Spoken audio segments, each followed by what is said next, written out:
on the one hand, it is just trying to vocalize your feelings, but on the other hand, more recently, I guess this happens to all, everyone who writes. Your relationship with writing changes over time. And I found that writing is also discovery. It's not just trying to find a way of expressing your feelings. It's also helping you discover how you feel, which is sort of a new facet of it that I've sort of recently stumbled into by, talking to some of my colleagues, fellow critics, and about how they go about it.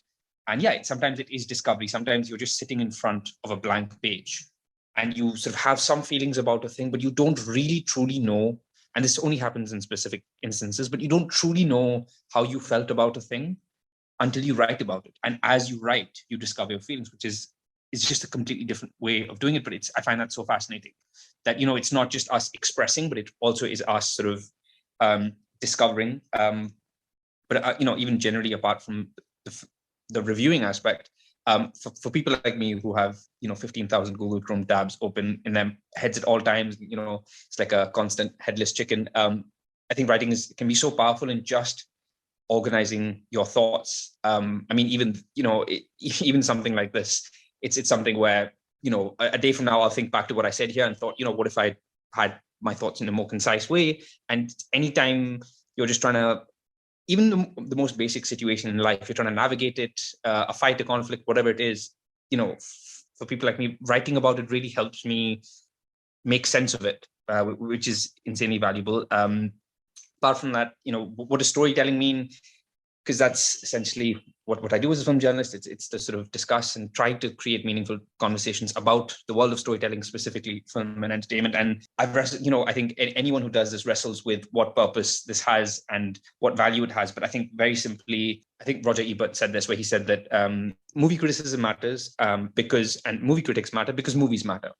And I think that nowhere is that more true than in India in terms of storytelling. We have this insane film culture here, and it really, it sort of drives the country, it defines society, it has such an insane impact.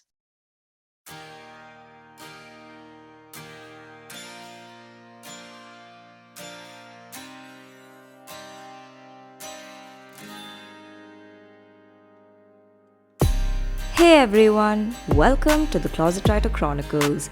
I'm your host Sangeeta, aka the Moody Marshmallow. You just heard our guest for today, Suchin Mehrotra. Suchin is a film journalist who reviews the latest streaming releases on YouTube for Film Companion. He also writes and reviews for the Hindustan Times, First Post, and other publications. He's also worked as a program coordinator at the Geomami Mumbai Film Festival, and before all of that, he's worked as an investment banker. Tune in to hear about his journey with film journalism, his take on movies, and more. Welcome back to the Closet Writer Chronicles. This week, I have with me Suchin Mehrotra. I'm so glad to have him on the show. So welcome, Suchin. So good to have you here. Thank you so much for having me. I look forward to the conversation. But yeah, kind of just diving in, what is your earliest memory of writing? And when did you realize that, this is something you enjoy doing? Earliest memory of writing, that's a tough one. I have a bit of a weird relationship with trajectory with writing. I mean, a lot of writers that I know, people who are legit, they've done it from an early age. For me, I sort of, writing is a byproduct of my love for films. It's because I got into film journalism that writing had to become a big part of what I do. But before that, I'm not saying it wasn't, but it was always in the smaller senses. I was never, if anything, on hindsight now, I wish I could go back in time and do more writing when I had the time, or maybe study it in school and things like that. But for me, I've always done the conventional thing. I studied economics. I never really did the creative thing much. It was always small things like my friends used to always, this is a very stupid example, but my friends used to always ask me to write the posts for them and things like, the Facebook event copies, things like that, just because I just used to enjoy that stuff. But in terms of writing, as I do it now, or as I understand it now, it literally just happened because as an audience, I was falling in love with film journalism and I was looking up to certain journalists. And one day, I just decided to write a review. It really came from that. Before that, my relationship with writing was very, I used to enjoy doing bits and pieces here, but I was never a writer. and I wish I could go back in time to all the time and opportunity I had to study it, rather than sort of constantly feeling like you're learning about it on the fly from people who are, far better at it than you are. But for me, I really sort of fell into it. No, but I mean, even if you did just fall into it, I mean, it's incredible with, just the work you're doing today and, with where you are in your career also, in terms of really doing something you love and you're passionate about, which is not something a lot of people can really claim to say that, they do, which is amazing. And, I remember watching this reel you had, I think, put up on Instagram, where you were talking about how when you were working in banking and you watched Haider and you kind of came back home and you just wrote about the film. So I was just curious, like, what are stories that have, impacted you and inspired you? Because I think every person, not just creators, but everyone always has like these couple of stories that just, kind of stay with you and really do, inspire you in some ways. And they can be books, films, TV shows, anything really. That is a tough one. I mean, there are many for sure, and I will currently try and think of some of them as they pop into my head. But so Haider was definitely one, because like it was. I wouldn't class it as one of my favorite movies, but it's a fantastic film, and it's just something about that film when I came home and the way I felt about it, and I just needed to write about it, and I did, and that's sort of the first piece of writing related to film I ever did back in 2014. Other stories that have had an impact on me. My job is to be professionally impacted by stories, so I need to have a good answer for this. The other big one that comes to mind for me was Tamasha, which I know is a very sort of love-hate film. It's very, some people consider it to be the one that changed their lives. Other people can't connect with any aspect of it. For me, Tamasha was a big one. Not in it helped me make a life decision, or but just in terms of a story that really, really speaks to you, something that you understand on a very deep, fundamental level, and for various different reasons. So Tamasha was definitely one of them. Another one that comes to mind more recently is October, which is Shruti Sarkar's film with Varun Dhawan. Yeah. That's another film which it's so specific, and the best films always are, where I think Veer Das said this. He's a stand-up comedian. He said this. He tweeted about this a couple of months ago, and I remember it stuck with me. It said something like, if you get the entire audience that like you, you're probably decent. But if you get, you've probably created something decent. But if you get half the audience to really love you, you've probably created art. And I think that's what the Tamashas and Octobers of the world are. Something that's so specific, where I can't speak to them box office taking or whether they're going to be hits or flops. But in terms of doing something very specific and staying with you, and taking you to a very emotional zone. And either it's a weird combination of I feel seen, or this is a part of me that I've never seen on screen before, or the opposite of I don't even know why I'm connecting with this thing. It's something that I didn't even know this is who I am. Films can really, and the other really interesting thing is about them is your relationship with movies will always change over time. Yeah. So I think it was one of my colleagues, Rahul Desai, was a fantastic film critic, a film companion. I remember he said something like this. He said, if you watch a lot of movies, they teach you about the world. If you rewatch certain movies over time, they teach you about yourself. Oh, wow. That's deep. And it's very, it is, and it's interesting because it's basically, if you take X film that had a big impact on you when you were a kid, and then watch it again 10 years later and 10 years later. I mean, it could just be as simple as K3G is cringy now because you have changed as a person, or it could be that you're now relating to you're seeing something else in the film you never thought about. You're relating to a different character. You are now a different person. Your experience of that film would be different, which is fascinating. So it's an odd one, but yeah. So those are the ones that come to mind. Kuch Hota is another one, just in terms of pure nostalgia. Yeah, it's just one of my absolute favorites. It's pure nostalgia. It's the growing up, the movie you watch with your family, and it's also, if I really have to say it, I have to say that compared to a lot of the films from that time, the 90s classics in quotes, the DDLJs and all that stuff, I think Kuch obviously hasn't aged in the best way in certain aspects, but I think it holds up a lot more than the other, in quotes, unmissable classics from that time. I really loved what you said about, how just revisiting films, I think even just revisiting stories, just do that. Because I know one story particularly that has stayed with me since I was a kid is Little Women. And I always like, that's one book I just keep going back to. And I feel like I always take back something different. And I'm always relating to characters I never thought I would relate to at, different points in my life, which is a very interesting thing. And for me, growing up, I think more than Hindi movies, I mean, Hindi movies was definitely something that was a huge part of my like childhood, but I think Malayalam cinema was also because I'm a Malayali. And every weekend, it was like a staple. There would always be a Malayalam movie playing in the house, on like Asianet or something. So for me, I think those were things that really stayed with me. And I guess in some way influenced, my own taste in story. But that's really interesting for a couple of reasons. So what you said about Little Women is also very interesting because,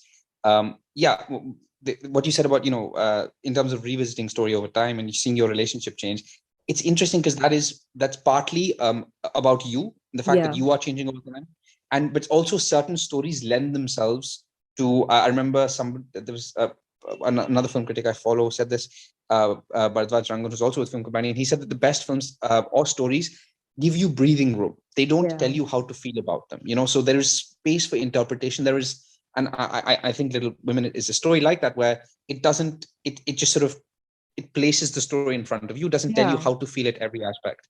Exactly. Which is so interesting. Did you see the movie, the Greta Gerwig's so film? I think Greta Gerwig's was the best adaptation in my opinion. I think that was an adaptation I was personally very satisfied with. But yeah, it's a lovely story, and I think the characters are just so human. The issues are so human, and they're so relevant, even though they're from another time period. But yeah, I mean, I can like fangirl about this story for like ages. But yeah, we will move on. So. But yeah, I mean, moving on. How did you decide to take the plunge from banking, because that's where you were initially? You were in London as in a banking job, and then you decided to become a film journalist. How did that happen, and what has that transition and journey been like from going from banking to now being a full-fledged film journalist? How did it happen? It's a heavy dose of either stupidity or bravery. It's a weird one. I mean, first of all, I consider myself a very risk-averse person. So the fact that I did that still, I'm very grateful for it, and I've landed on my feet. And it was in 2014. Even though I get very jealous of people who they knew from an early age that they were cinephiles or they were writers. I fell into it in a more traditional sense. For me, I always knew that movies were a big part of my life. Hollywood for sure, with Hindi cinema in a much deeper way. And but I just thought I was as an audience, I loved the thing. Like it's just you're a fan. What more do you do? And then through when I was in university and I studied economics, because that's what you do. You just do the conventional thing, and we're all applying for sort of banking jobs because again, that's just what you do. Over time, you sort of come to realize that I think my relationship with this thing is a bit more than just there's something more here. And so I was in banking, and I basically what you said about Haider, that happened. I was following Anupama Chopra, who is sort of my sort of hero in terms of goals. Somebody who one person's work that really inspires you. So I used to watch. She had a TV show called The Front Row on Star World, where it was basically sensible conversations about Hindi cinema. It was talking to actors about the craft and filmmaking. We're not talking airport looks and silliness. And I remember really aspiring to it and really like, the idea of watching an interview was an event for me when it's done well, which on hindsight is very strange, but at the time. And so then I literally, wrote that review with Haider, and I sent it to a couple of friends. And then that sort of spiraled a bunch of thoughts. And I sort of decided, it was somewhere between me deciding and one of my friends sort of suggesting that to start a blog. And he basically said, why stop at a blog? Let's make it a website. So we started a website. And this is over the 2 years that I'm working in banking in London, where we started a website where we were just covering in the cinema. It was me reviewing, going every week to review. We used to do news stuff, but basically just like a Bollywood kind of blog. And through that, we sort of started covering all the local Bollywood related events in London.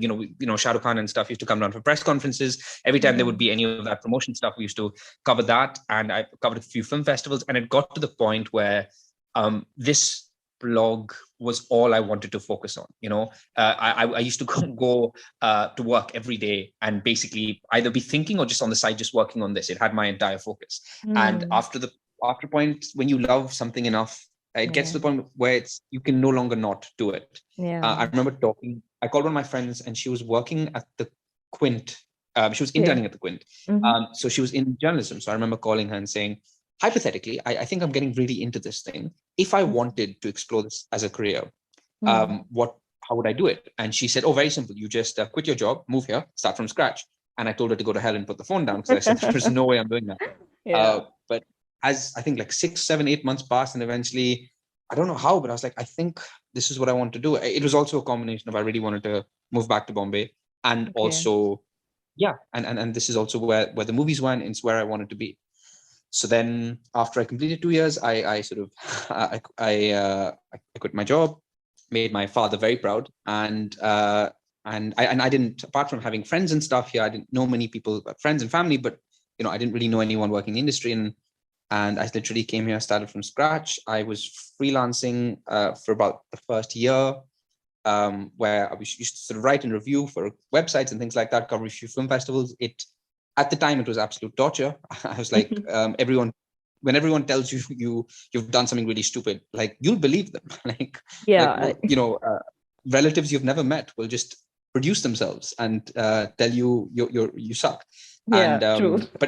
But on hindsight, it was an incredibly important time, because for me, it really helped me learn the lay of the land. How do you pitch? How do you push? Who the players are. I mean, I think I had the knowledge as a lover of movies, but in terms of understanding the bare basics of journalism, things like that, and how to the entire ecosystem, it was very, very important. And then from there, after about a year and a half, I attended the Mumbai Film Festival Young Critics Lab, which was a very big deal for me. And that I was covered Mami for a publication, and shortly after that, Mami actually was hiring, and I worked and I got a job there as a program coordinator.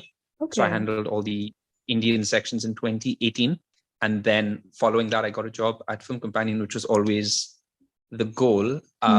So I've been with Film Companion since 2019, and as of this year, I obviously review for them, and I freelance for a couple of other publications as well. So in short, this is how I always think about it. It's still chemically insane to me, but I used to travel to work on the tube in my banking job, watching videos of Film Companion at just as an audience, because I loved it, on my phone on the tube, just grabbing Wi-Fi when I could, just because it's entertaining. And I'm now on the other side of that screen, which is insane. No, that's incredible. And it's so inspiring to just even listen to that, honestly. I don't know how much you feel it. Like, I'm sure it must be surreal for you as well, the fact that you are where you are and doing something you really love, and at a place you really wanted to be, with people you really wanted to work with, which is just incredible. Because I know, just listening to it, it's very inspiring, and more power to you, man. Like it's really amazing to just see you live your life the way you are. I really appreciate it. I think this is true for many people who have managed to land on their feet in something they love. You don't think about how cool it is very often at all. It's when you're doing something like this and somebody reminds you of it and you feel great. But no, very rarely you're just stuck in the grind of it all. You're trying to not suck at it, and various things. But it is, I'm incredibly grateful for it, for sure. And the other part, which is always very weird to navigate, is there's a lot of strangeness that comes with making what you love into your profession. It is, in many ways, you have to be immensely grateful for it. And I don't think enough of us are. On the other hand, it's very, very, very strange. Like, it's tough. It changes your relationship with the thing. You keep asking yourself questions like, is this for fun? Is this professional? Like, what am I like? So it's just a very strange, it's just odd. But no, to your point, I'm incredibly grateful to be where I'm at, and that people are giving me opportunities and letting me do what I do. And I get to talk to people like you about it. So I call that a win. Yeah, no, it's incredible. And I relate, because I feel like I'm also in that transition right now, because I have only been it's so crazy. I only started like getting into writing seriously during the pandemic, which was insane because I was in corporate before that. So I think that with the transition thing, I relate. Just that whole thing of questioning yourself, like, what am I doing? Completely relate, because I'm there right now. But didn't the pandemic also do the opposite? Was there not a stage where it was cool to say, do the things in life that make you happy? And now we all seem to have like reverted back from that. But there is something to that, right? There is something to basically just looking at your life and saying, am I happy doing this, or would I be more happy doing something else? And how crazy is that? And I don't think it's as complicated as we make it. It's not easy, but I think it has to be simpler than we make it out to be. Yeah, I think most times it is like the answers are very simple, but unfortunately, they're not very easy to follow and act on, because I think you've kind of imposed your own thoughts and fears or about it. Like, because I guess it's like fear or anxiety is an illusion to some degree, right? You're like kind of thinking of taking that first step out. So I think that's really what it is. For sure. I think, and obviously we build it up in our heads and the people around us build it up. Also, I think this is important to say, because I was talking to someone about this recently, that whole idea of making what you love into your profession. You hear all kinds of sort of ridiculous stuff. Some people say that should be your aim, which I definitely don't agree with. And some people say that's really dumb. Why would you do that? And which I don't agree with at all. I think for some people, it's the right thing to do. It is, they just know it, right? And we live in a world where you can afford to try it.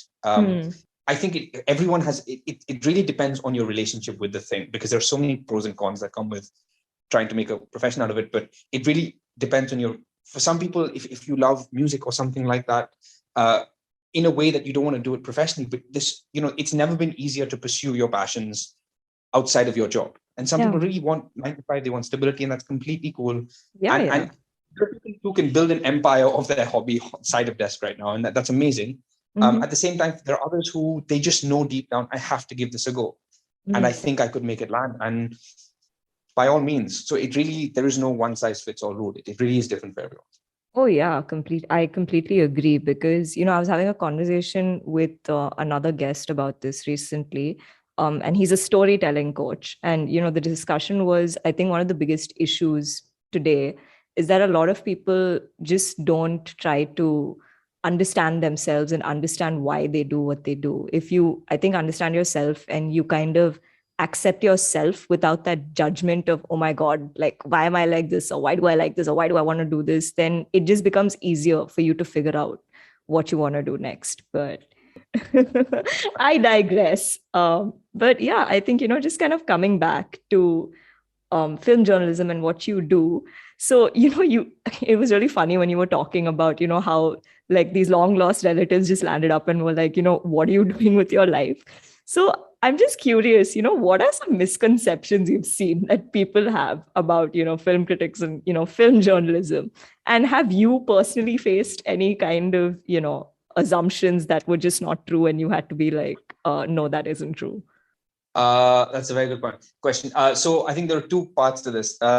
Assumptions wise, yes, there's the family part of it. There is, like human beings who you talk to and interact with who try to understand what you're suggesting. And the other part is on the misconceptions part, anyone who's familiar with movies and how they work, film journalism in this country really is, it is airport looks, it's giving out star ratings. It's all about the star ratings. It's reviewing, it's getting paid for reviews. It's all of that silly stuff. It's bashing a film. It really they distill it down to the most bare basics, and which none of that is true, especially if you're doing it with integrity and doing it like for a living with a lot of dedication. And I mean, the sad reality is, I think I'm fairly okay or decent at what I do. I'm surrounded by people who are excellent, but I also am well aware that if I talk about Film Companion overall, it happens to be probably the finest publication in this country.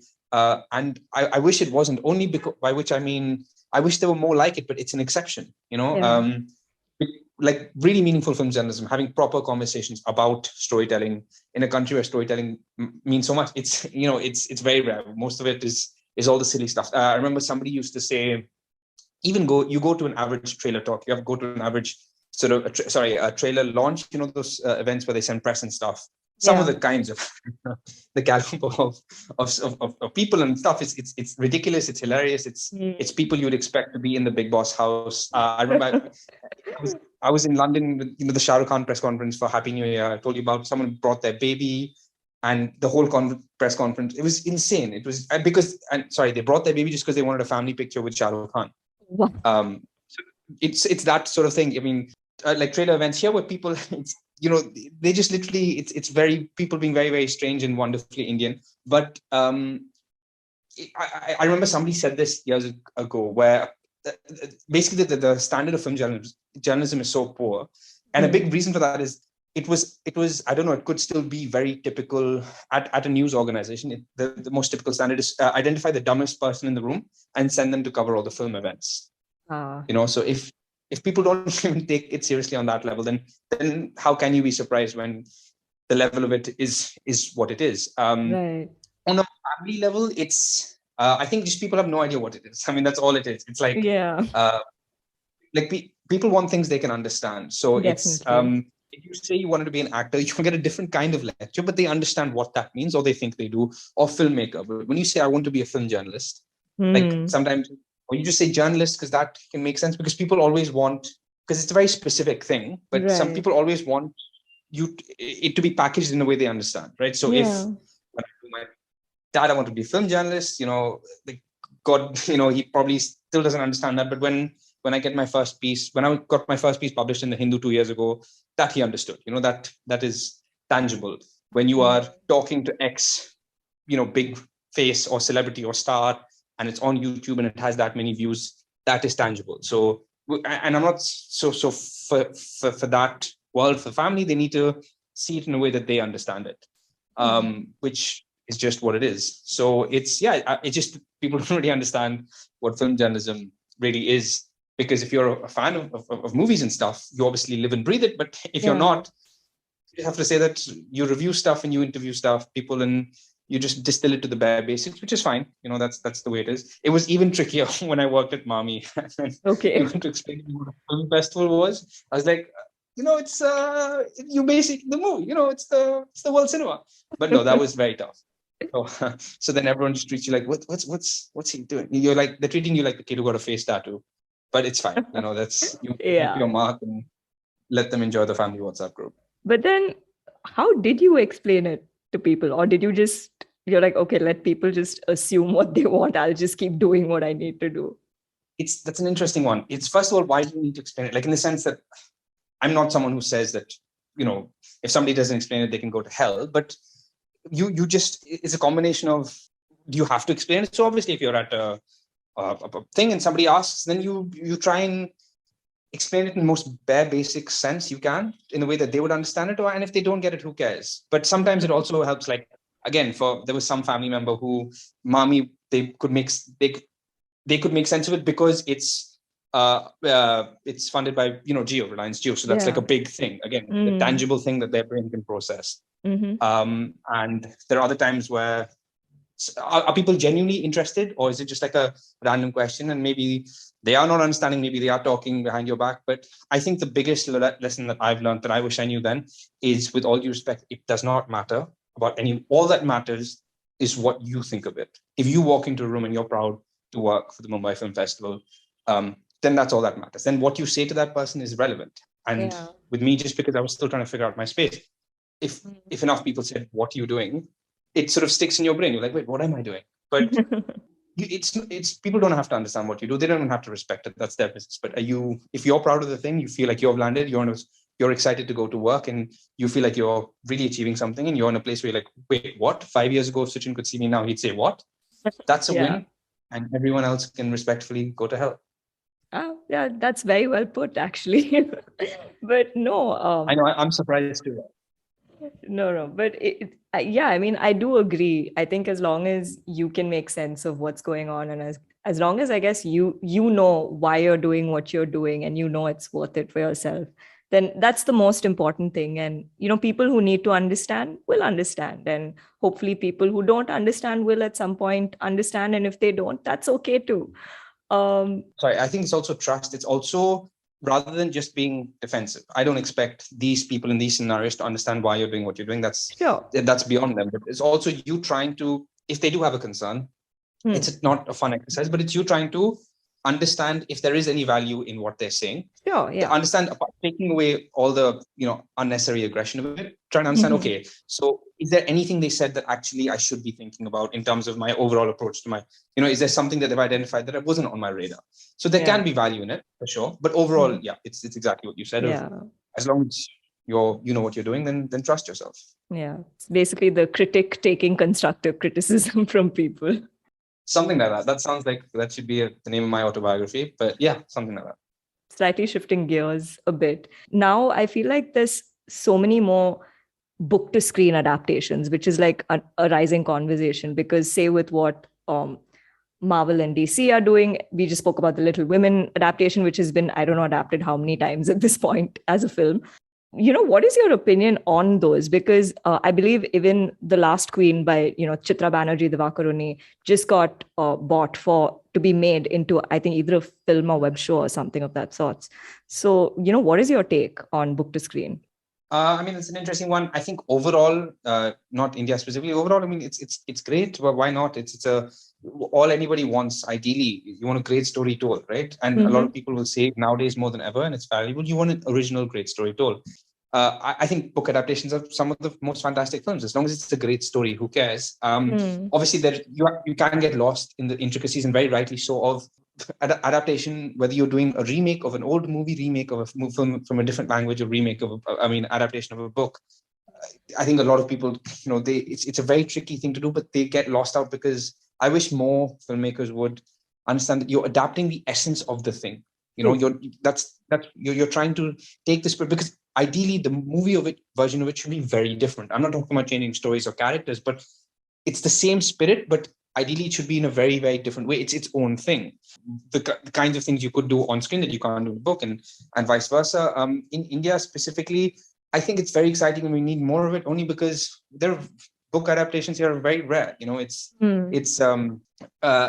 not as common as it is in Hollywood, and we have so many great books here. And I mean, just the nature of the insane continent that we live in, that we are calling a country. Yeah. There are so many amazing stories out there, and you just want to tap into them.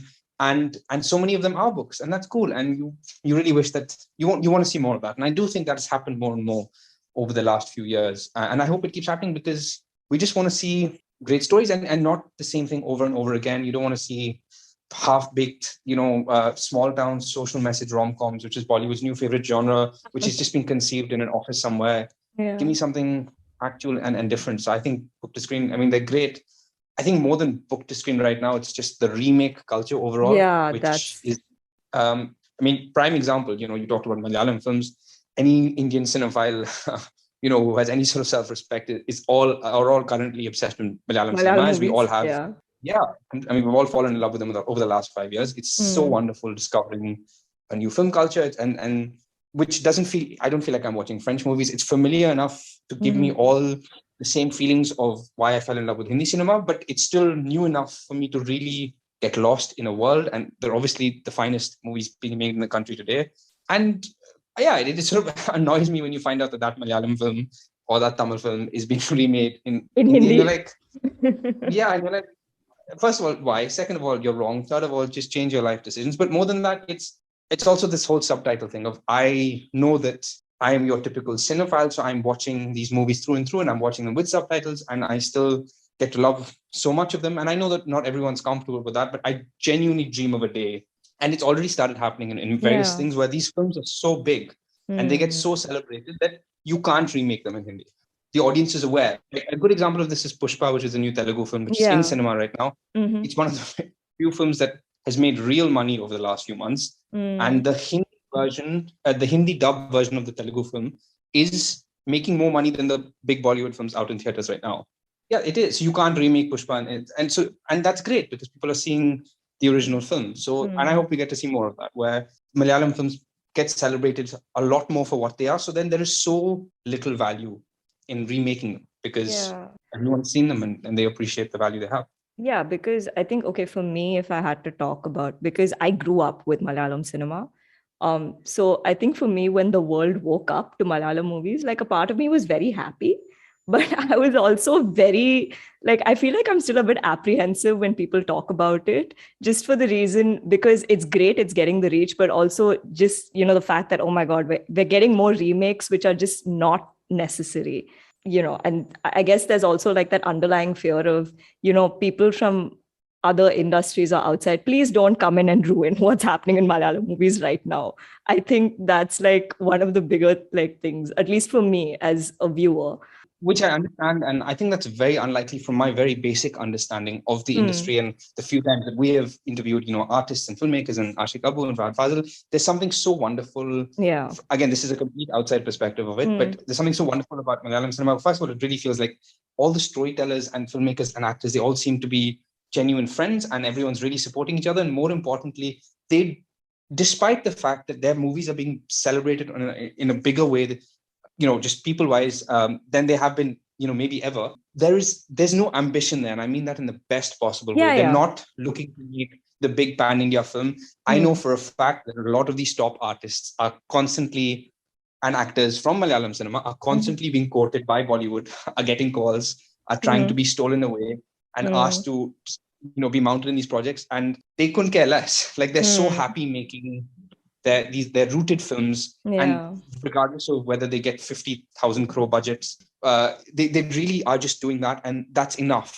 And it's ironic because even sort of keeping it contained and rooted and just being honest to the story without getting too ambitious about taking over the world, they're ironically sort of taking over the world. I mean, but you get my point. They're really having an impact that way. Yeah, no, which is great.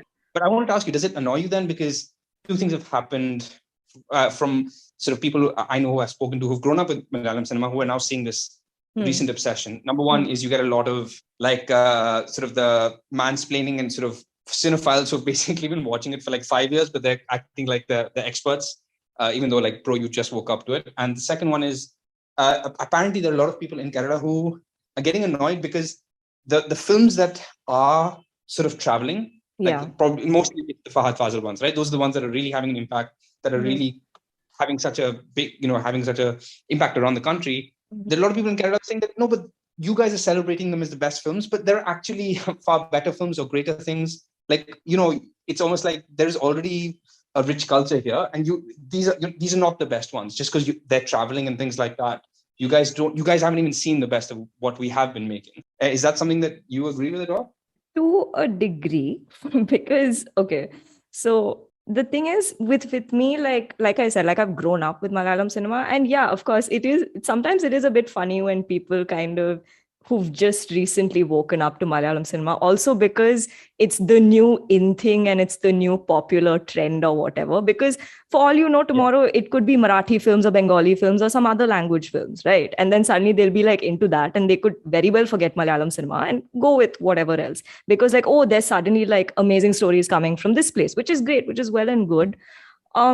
Because even, so when I was a kid growing up, like, and I grew up and I'm in Chennai, so Tamil cinema obviously is huge here. And when Chandramukhi came out with Rajnikant, like for me, it was not like I watched it and I was like, I don't like this, because I have seen Mani Chittataram, which is the original Malayalam, years ago with like Mohanlal, Suresh Gopi, Shobana. And I was like, for me, that film was just incredible. The fact that it was made so many years ago, the thought, the vision that went into it, and the storyline. And Shobana, no one can do that role the way Shobana's done it. That is just my opinion as a viewer, honestly speaking. So then, to see the Tamil version, and I'm like, okay, it was an attempt, I guess. And then see people raving about that. And I'm just like, okay. And then you see Bhool Bhulaiya come out in Hindi with like Akshay Kumar and Vidya Balan and like Shiny Ahuja. And you're just like, okay, great, sure. I mean, here's another remake of a Malayalam cinema that traveled to Tamil. And then it's being touted as a remake of the Tamil film when the original was Malayalam. So it can get a bit like, I think people who genuinely do love Malayalam cinema and who've grown up with it, like I think they can resonate because it's almost like just being treated as this new trend or this new cult thing. And we're just like, okay, when the new thing comes, I guess this might blow over. People who genuinely do love the stories and want to like watch it for it will come and watch it. And you're right, because today the films that are traveling are the ones with, say, a Fahad Faasil or a Dulquer Salman. I think, Naya 2 was one of the few that kind of broke. I think maybe because of the whole Netflix association, maybe that's why. I'm so happy. Even Amazon as well. Like, when you have Drishyam 2 and stuff, that stuff is insane. But yeah, it tends to be the ones that are big on the streaming platforms. Yeah, because I was really happy like a Minnal Murali did well with Tovino Thomas, because Tovino Thomas has done like really good work in the past. And I mean, this is like his, I guess you can say, one of his bigger break films, which is why now you have attention on him doing Naaradan and stuff like that. But I mean, having said that, Malayalam cinema has also attempted remakes with like, Prithviraj's Bhramam from Andhadhun, which was completely unnecessary in my opinion. Or there was even a Malayalam remake of No Entry like a couple of years ago, which was again completely like unnecessary. So of course, Malayalam cinema also has its bad films, and it has, I guess, certain gems which people just may never really find as such. But I think that also you need to really get into the culture of it. Like today, we celebrate, say, content from K-pop or like K-dramas, but we know the mainstream ones. Do we really know like original, ones that maybe Korean people are really like raving about and really love and have like, say, cult followings, and we possibly have no idea about them? It's almost like I don't want to say culture appropriation, but it's just, watching the trailer and feeling like you're an expert in the movie. But I definitely think it's everything you said. My ideal scenario is that, my blue sky world is that you would not be able to remake the Malayalam film, which Bhul Bhulaiya is based off, because it's already made impacts around the country. The same way, and Andhadhun, ideally, if it's really as great as it should be, it got an audience everywhere. And so there's no value in remaking. Exactly. And I think that's probably the big difference I've had. For the longest time, for me, it was about Hindi cinema. And like so many people today, it really is about Indian cinema. I really feel like that is my bread and butter. It's Indian cinema. And I really want, and I know that we live in a bubble as the cinephile audience, but I really want sort of the general audience to look beyond the languages they're comfortable with, because holy shit, if I just wanted to watch the best movies coming out of India, most of them, at least especially in the last few years, they're not Hindi, but they are so fantastic, and you're just depriving yourself of so much. So I just hope more people are willing to look outside, because holy shit, there is some fantastic stuff out there. Yeah, no, for sure. I think, like you said, I think the barriers are breaking, right? Because now people are more comfortable with reading subtitles. Like, I mean, otherwise, I don't think you'd have like a Squid Game blowing up the way it did in a way. True. But I think that was a very long conversation. I feel like I spoke for most of it, which usually does not happen on this show. But I'll take that as a good sign. I feel like you do this so often that it's as long as you have a good conversation, that's the aim. Yeah, but thank you for that question, Suchin. It was very thoughtful. But like talking again, about remakes, book to screen adaptations, and even just, I guess, the original movies that are coming out, whether be it from Hindi or the South or whichever part. What makes a story good for you? Is there a process you follow for reviewing your films or shows? There is no process, and I follow, and I think I think anyone who has a process as such is limited, because the best way I can describe movies are like people. If you met a person for X amount of hours and you wrote about them, no two people are alike.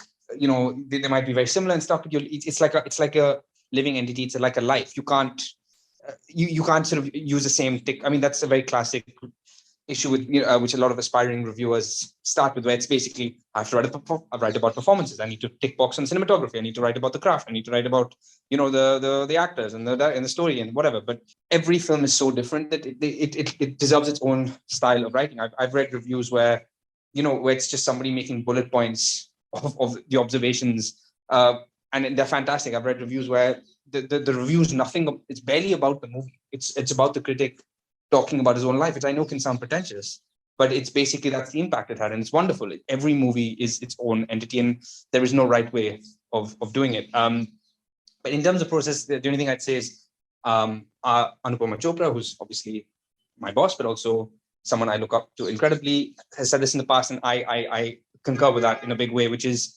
she always says that for her, it's that you tend to have different kinds of viewers. Some of them appreciate the craft a lot more. Some of them, for them, fantastic visuals and just like a moving painting can really speak to them. For me, it really is about the basics of character and story. I really just want to care and engage and feel for what's happening on screen. And so there you get a lot of those films where they really are sort of very stylistic and visually interesting, but there's no, in terms of the thing, the story and the characters. You're not feeling much. You're not really engaged in the thing, and that to me will always be limited. So that's just one distinction I make. But beyond that, there is no process. It's essentially all you're doing is, in a perfect world, what you're doing is, what is the thing? What is it trying to do? And that's a very important distinction. When you're not watching a Rohit Shetty film the same way you're watching a Drishyam 2, or the same way you're watching an Andadan. You're not. They're very so you have to watch it in context. What is the thing trying to do? And then there's obviously the analysis, criticism, which part of it, which is basically the assessment part, which is how well do you think it's doing that? What a successful Rohit Shetty film is very, very different to a successful Zoya Akhtar film. So how well is it doing what it sets out to do?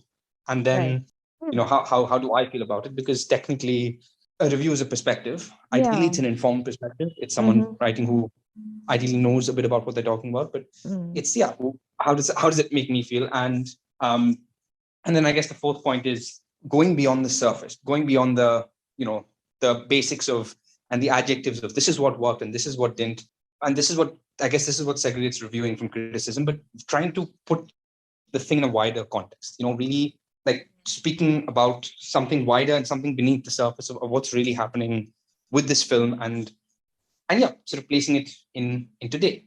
So that's ideally those are all of the aims. You don't manage to do everything all at once, but that's definitely what you're trying to do.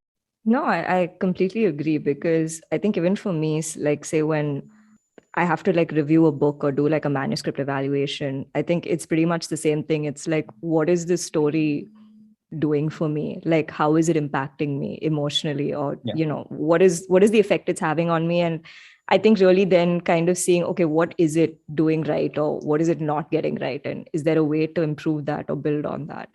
But and it's like you said, it's like an informed perspective, so to speak, and hopefully you're helping people kind of see it also that way. I mean, some people take it positively, some people don't. Have you ever faced backlash for a review, by the way? Yes. I mean, keeping in mind that I've only been doing this for sort of not the longest time, I have, I still don't know if I can call myself a critic. I think that's a tag that comes with a lot of weight, but I'm definitely a journalist and I review for a living. But it has happened to me, not as much as it happened to my more senior accomplished colleagues like Rahul, Desai, Anupama, Chopra. Like they've seen the fun stuff. But no, it has happened. You get, for me, it comes in the form of YouTube comments, because my film companion reviews where I review Hindi streaming shows. That's all the wonders of YouTube comments. You get people, messaging you. So that does happen. But especially when it's a big project, and doing this, you really learn about which actors you never thought had a massive dedicated fan following has a massive dedicated fan following. They're like, I always expected to be abused, but I didn't know that person's following would abuse me. So it has happened, but not as much as it has to others. And everyone who does this for a living has had various very strange instances of backlash. Some of it is obviously very scary. Obviously, when you have female critics, particularly when you're reviewing bigger star films, it gets insane. And just there are no words, but it does happen, and it comes with the territory. But then what does a busy week or a day in your life look like? As a film critic, or with the reviews and stuff you're doing, like what is your routine like? That's a very good question. I'm still trying to figure that part out. I will let you know. Okay, so where I'm at right now is, because I've only been freelancing for about 11 months, and I have a column at First Post, and I do a couple of small things for them. I review Hindi streaming shows for Film Companion. I review also for the Hindustan Times, but I predominantly do Hollywood stuff and shows for them, but other stuff as well. So every week is a mixed bag, which is great for variety, but it's a lot of planning and moving around. But the average week where, say, I'm reviewing two things. For example, last week for Hindustan Times, I had two reviews which I had to put out on the same day. In terms of, I can talk about the average week. I think the average day is kind of tougher, because we think in terms of weeks. Everything releases on Friday. Most critics will tell you they hate Friday. They hate it, which is ironic, because they get to watch what they love. But no, it's just a mad dash. But basically, your entire week tends to be geared towards your Friday. So for me, your Monday through Wednesday is the things I need to watch. And because I'm doing a lot of shows, that's just a lot more time intensive. So that's, I guess, where a lot of the work happens. You're trying to watch, you're trying to give something the attention it deserves. You're trying to have smart thoughts about it. And over sort of those, it could be one show, it could be two, it could be movie as well or whatever. And so you have to watch it and then you have to write about it. Then because even whether I'm doing video or I'm doing it in print, you're writing a review. Right. And so then it's the mad dash of trying to understand how you feel and do justice to it and put it in words that make sense. And that is also serves as a decent piece of writing, which is another thing I struggle with. Like, is our job to really do justice to the thing, or is the value more in terms of how we express our things? It's a weird combination of the two. And then Thursday and Friday is just the last minute, late nights, 5 a.m.s, excessive caffeine to hit the deadline, submit it on time. If it's a video, I have to shoot it, which takes many hours. If it's a review, I have to sort of send it off. A big part of this is screeners. So, for example, this week I reviewed a fantastic show called Rocket Boys on Sony Live. It's one of the finest Hindi streaming shows I've seen.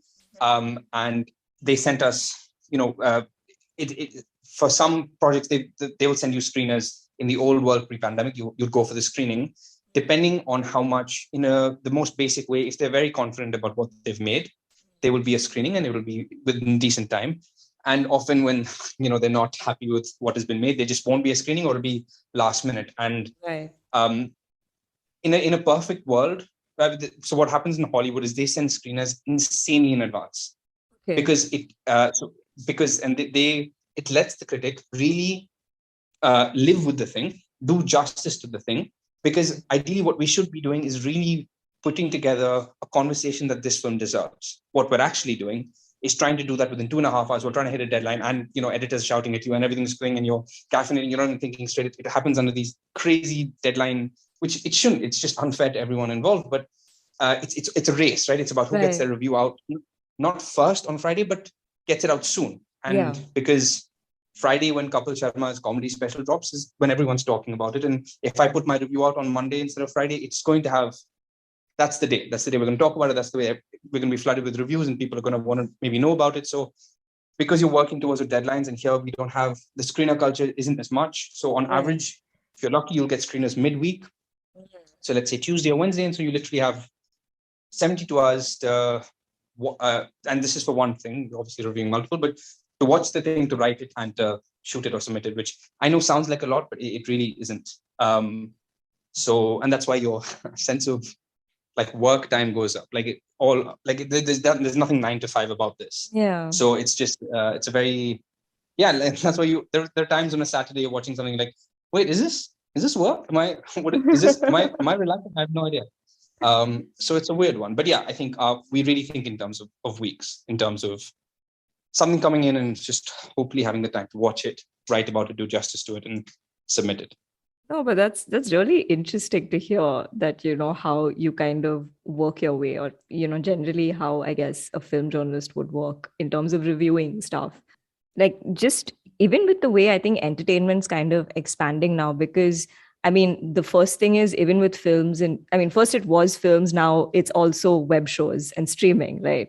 And now it's also, there's the whole cross-language thing because like we discussed, Malayalam cinema, regional cinema, which is doing really well. And even but you even have like now say, books are kind of making, I don't want to say a comeback, but I feel like, I don't know, I can personally see a lot more people getting invested in books now. Maybe it's a slow thing or hopefully it's not temporary.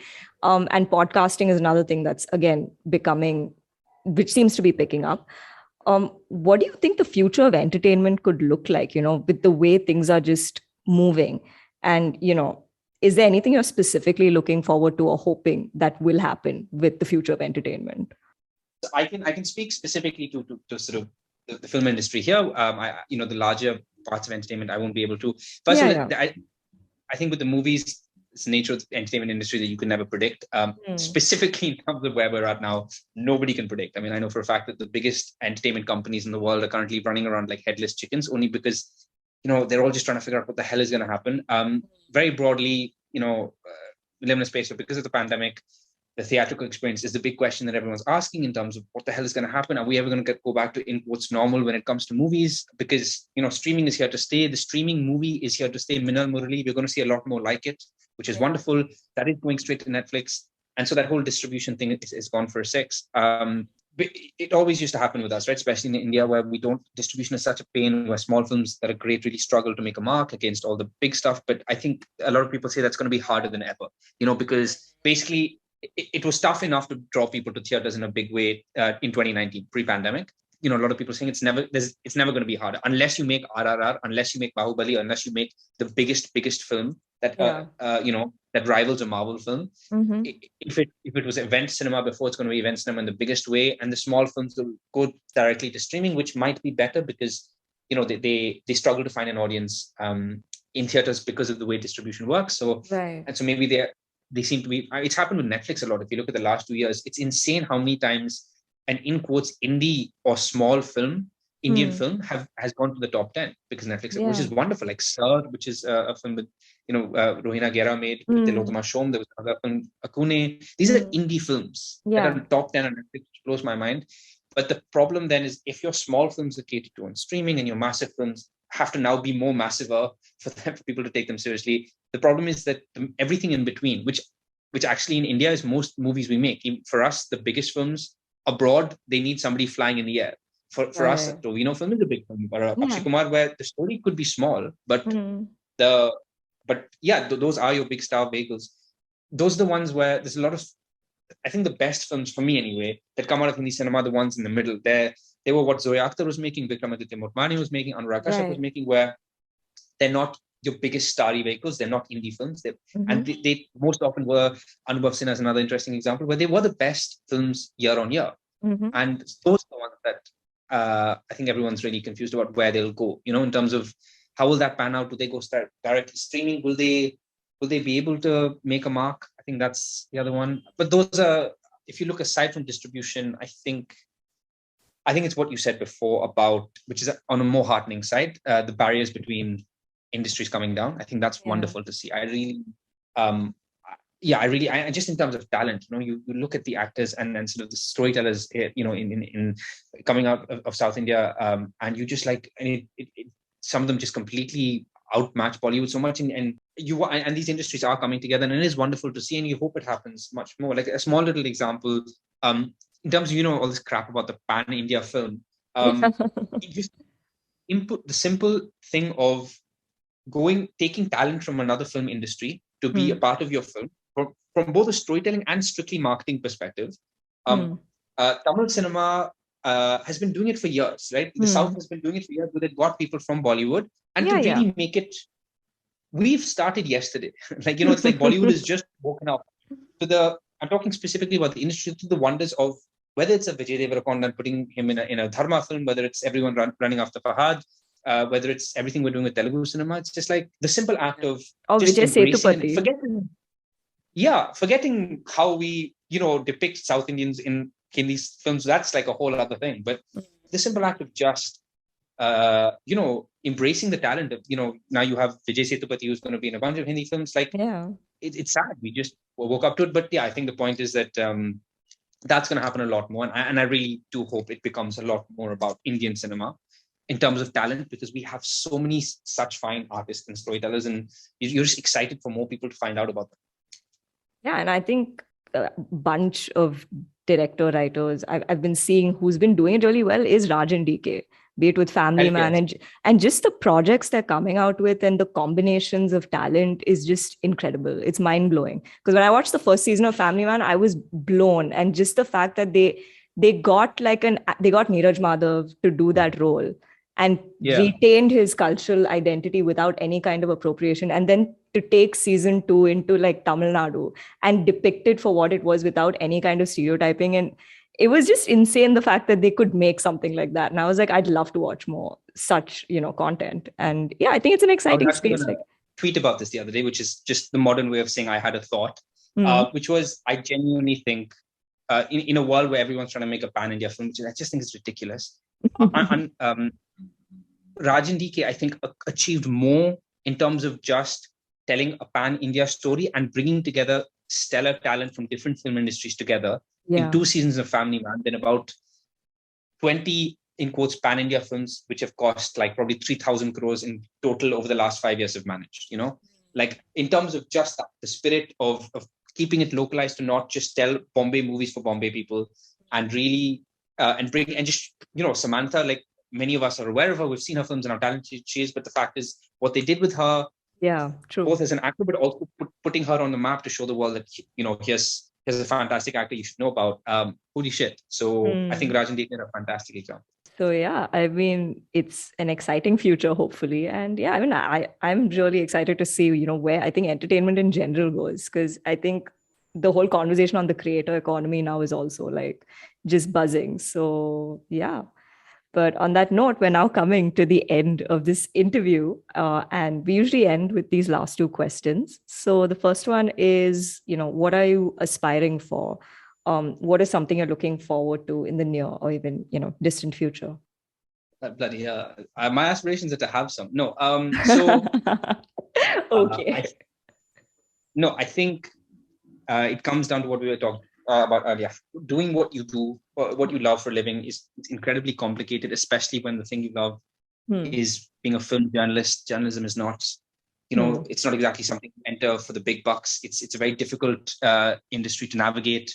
And we're all just trying to make our way, especially at a time where, because of Film Companion, it's being taken seriously, but is there a future in it? And, can I do this for the next 15 years? And so I think it comes down to two things. You just want this, you want what you do to be something sustainable, not some cool thing you did in your 20s because you love it. You need this to mean something. So I think that is definitely a tough one, because it really is uncharted territory in terms of if you do this because from a place of sincerity and integrity, not the city stuff. What that future looks like is very, very difficult to map out. So that for one. And the other one is, I don't know many careers where the only thing, where you can literally say the only thing I know is I'm never going to know enough. Doing what we do in terms of, it's just a mad dash. It's like the best place to have imposter syndrome, because you've never seen enough. There's always somebody who's seen more, knows more knowledge.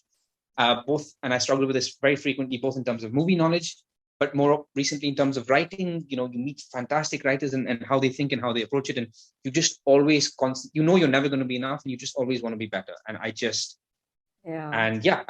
I'm very grateful for the position I'm in and the opportunities I'm getting. And I really just need every release, every review, everything I've watched to matter. And I just want to do it justice and become better at what I do. So I think that would be my answer.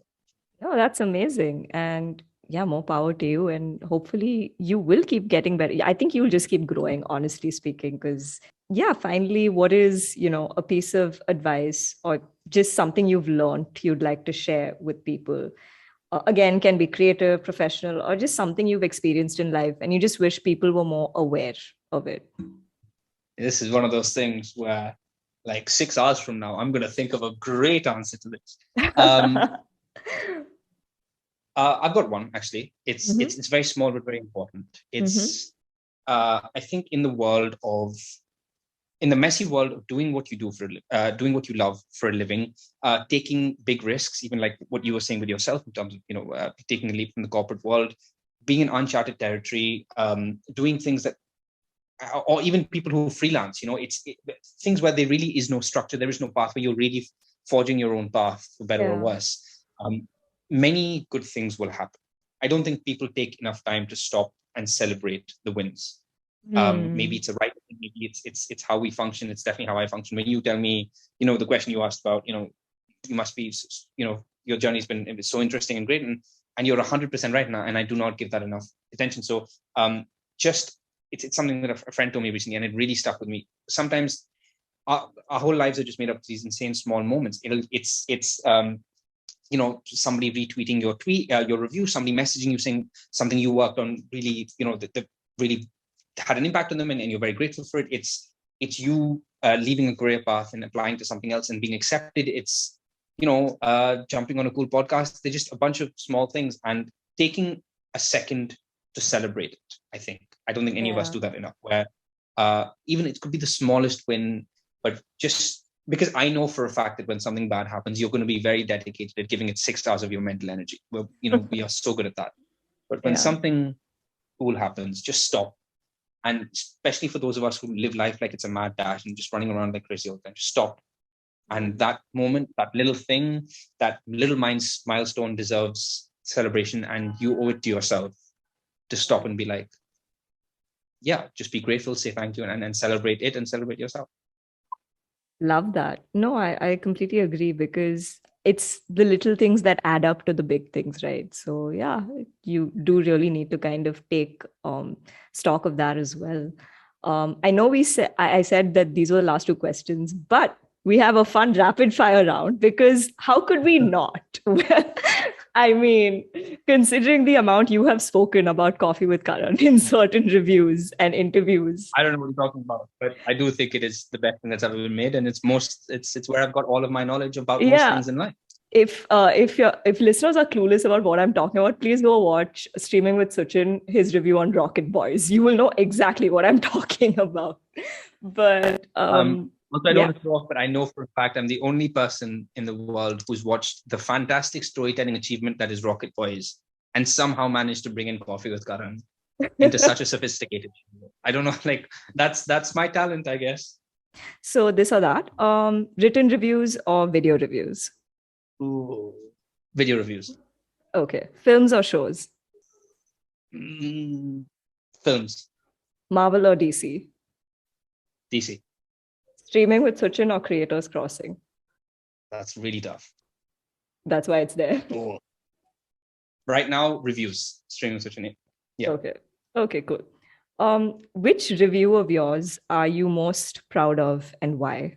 I would say there are two things I'd say. I did a review for Modern Love for First Post. And Modern Love is Modern Love season 2. It's one of my favorite shows. Same. Yeah. And it's, I mean, I think reviewers are all, a lot of us are just looking for things to review that give us an excuse to write about ourselves. And that's one of them. And more recently, I think my review of Little Things, season 4, on Film Companion, season 4 did not work for me. But I thought it was a very disappointing end to one of what I think is the definitive urban romantic drama that's come out of India, or one of the best romantic dramas I've seen, which is so layered and so much more than most people give it credit for. And even though I don't like the idea of me saying I'm proud of dishing out a review that wasn't positive, it was an opportunity for me to talk about how much I loved Little Things and what it did for me. So yeah, I think Modern Love comes to mind on First Post, which is the written review, and Little Things season 4 video review. Yeah. Oh, fun fact. So this podcast, the format is inspired from Modern Love. Modern Love is one of the podcasts this podcast is inspired from. Just putting that out there. That's amazing. But yeah. Cool thing to be inspired from. So what's the best part of being a film critic? It's a tough one. Getting to do what you love for a living, and watching so many stories. I think a lot of us risk living life online too much, which is an annoying part. But I mean, nothing bad can come from experiencing and engaging with so many stories from so many different, like it makes you a fuller, more it just makes you better somehow. And what's the most frustrating part? The worst part is not being able to give something its time. I get messages all the time on Instagram saying, I can't believe your job is to watch stuff for a living. You're so lucky. It's so cool. It's not, because talk to any film journalist and a reviewer. The one thing they don't have time to do is watch. Even if it's something they're reviewing, everything is such a mad dash. And so the circumstances under which you have to watch something that's so great and meaningful, sometimes it sucks. Sometimes it really sucks. And just like, you really wish you could give, some things deserve, you just want to give it your all when you're watching it. It's like watching something in a theater, and you want to clear out your day and just live with that thing. And very rarely are you given that chance. An underrated movie, according to you? A really random action film, because I think it's very satisfying. It doesn't get enough to you, and it's nothing meaningful, but it's interesting. There is a Ben Affleck film called The Accountant, which I believe is on Amazon Prime Video. I think there is a whole genre of these very satisfying action movies that are not Mission Impossible levels amazing, but they're just very, very fun and very comfortable. And I will go with that Ben Affleck film. It's called The Accountant. Interesting. And an underrated show? There is a show I just watched and reviewed last week, which came out on Amazon Prime. And to me, it is the best show that you are not watching. It is called As We See It. Okay. And it is about 320-somethings navigating life. And they live together. The flatmates, it's navigating life, dating, and their careers. And they're all on the autism spectrum. Okay. And it is, but it's obviously not about the autism is just about them as people, and it is one of the most empathetic, wonderful, gentle, kind things I've seen in the longest time. And I want everyone to see it. And it's something you watch in January, and you already know it's one of the best things you're going to watch this year. What's been your most starstruck moment? There are two that come to mind, I'd say, for that. Number one, Veer Das is one of my favorite artists. I've actually interviewed him about 2-3 times over the years. And the first time I interviewed him in person, I was weirdly frazzled, which is interesting because I've definitely talked to people who you'd consider more, in quotes, famous than him. But no, I guess that just comes with the territory of someone whose work you really connect with. The other one I'd say is the obvious one, which is Shah Rukh Khan. I was, a couple of years ago, I was backstage next to him during, it was the Film Critics Guild of India, which Anupama Chopra herself started a couple of years ago. So they had their first award show, which was basically, they were trying to sort of say, forget the silly award show rubbish that, let's do a genuine, meaningful award show. So a bunch of film critics got together and started that. So a couple of years ago was the first awards, and they wanted like a speaker, and they got Shah Rukh to agree and he went on stage and he gave this speech to a room full of critics. And it's something that I think about and stuck with me ever since, because when he spoke, he really understood what film criticism was, what it was trying to do. Yes, it was funny and it was endearing, but it was a speech that really reflected, he understood it. He really, really got it. And to see someone like Shah Rukh Khan talk about film criticism in that way was just baffling. That's amazing. Oh, that's incredible. Yeah. So if I think we discussed this earlier, which is why it's funny that I'm asking this now, but if there was a biopic on your life, what would the title be and who would play you? What would the title be? And then one of those things where I probably can think of 9 of them, but right now nothing. The title would be Rapid Fire Round. I don't know why, but let's just decide that's the title. Okay, then. And who would play you? Let's just assume my life is worth biopicking and any actor is worth. Who would play me? I'll think of. It's very strange that I have an answer for this. Like literally, I was just thinking, I was like, oh my God. No, go for it. I'm more interested in your answer than mine. I don't know why. I think like Ishwak Singh, if I'm pronouncing his name correctly. That's literally the name I was going to give. I was literally going to say that I don't know if he's apt for the role, but he's just, I've seen him recently and he's insanely talented. And let's assume he's got some really bad offers and he's desperate and he has to do a crappy biopic. I'm definitely going with Ishwak Singh. Hey, this biopic could be the next Tick Tick Boom, just saying. And let us manage expectations. Yeah. So last question. How would you review this interview you just had? I would say it was a fairly riveting narrative. I really liked the intention, but some of the monologuing really took its toll, I'd say. Yeah, fair enough. That's me talking about myself, by the way, not you. Okay. I mean, overall, but okay. I was just trying to find a nice way of saying I talk too much. Yeah, that. But no, honest review, this interview was genuinely wonderful. It's so cool to get to talk about what you do, especially what we do, where sometimes you're just so stuck in the grind, you never get a chance to zoom out and even talk about your journey, assuming it has some impact. And just, it really was so much fun. So thank you so much for having me on. No, thank you so much for being here. This was lovely. And I'm so happy that, we got to have this conversation. It was really, I feel like I really learned a lot about film journalism and what the life of a film critic is like, which is really interesting to know because I really don't know anyone else who does this. So it's great to kind of hear from someone who does. So yeah, thank you so much for being here. So that was my conversation with Suchin Mehrotra. I had so much fun recording this, and it was really interesting to hear what his journey has been like. Closing this episode with an excerpt from an article written and narrated by Suchin for First Post on the 10-year anniversary of the film Zindagi Na Milegi Dobara. I hope you enjoyed the show, and I'll see you next week with a new guest and a new chronicle to share. Talk soon! 3 friends embark on a road trip through Spain for one last hurrah ahead of a significant change in one of their lives.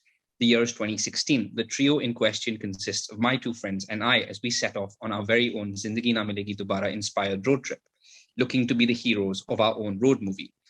Apart from the slick soundtrack, Tomatina and abs, of course. So many abs. As today, 15th July, marks the 10-year anniversary of Zoe Akhtar's beloved buddy road movie, and the 5-year anniversary of our own road trip through Spain, it felt like the right time to revisit the enduring impact of both. In Zoya's warm, feel-good ode to male friendships, the inciting incident is Kabir, played by Abhay Deol, mistakenly proposing to his girlfriend Natasha, leading to him going on a bachelor trip with childhood friends Imran, played by Farhan Akhtar, and London-based banker Arjun, played by Hrithik Roshan, to fulfill a pact that they made years ago. In our case, the impending life change was, curiously enough, me leaving my London banking job to move to Bombay to follow my dream of becoming a film critic. A far less riveting and more cliched story, granted, but it was mine. In the spirit of finding further parallels, our trio also had a member named Arjun, and to round it off, the third in our group does give off clear Kabir-like energy as the level-headed heart of the group. For both the Kabir of Zindagi Na Milegi Dobara and me, hitting the road with our people was about saying farewell, him to the final days of singlehood, me to my friends and my life as I knew it, as I set off in search of a new one. In the film, they call themselves the Three Musketeers. Our group didn't have a name as such, but our WhatsApp group has labeled us the Dolphin Bros. Yeah, like the WhatsApp group name of your closest friends is any less ridiculous. The bountiful wisdom of the internet informed us that we weren't the first group who aspired to be cliches and do the ZNMD road trip, with multiple blogs laying out the entire route, along with various hints and hacks. The key difference being that it isn't entirely possible to follow Kabir, Imran, and Arjun's exact route, as the film understandably chose to show the sexiest Spanish locations for maximum movie magic, not all of which can be hit in a linear fashion. For example, the San Fermin running of the bulls in Pamplona and the Tomatina Festival in Brunel take place at different times of the year. The on-screen Musketeers did Barcelona, followed by Costa Brava and Seville, with Brno on the way for painted bread purposes, ending in Pamplona's famous bull run. We did Barcelona, Valencia, Granada, and Seville, ending in Madrid. They had 3 weeks, we had 1. They had Bhagwati, we had Maria, the white BMW hatchback that served as our travel companion.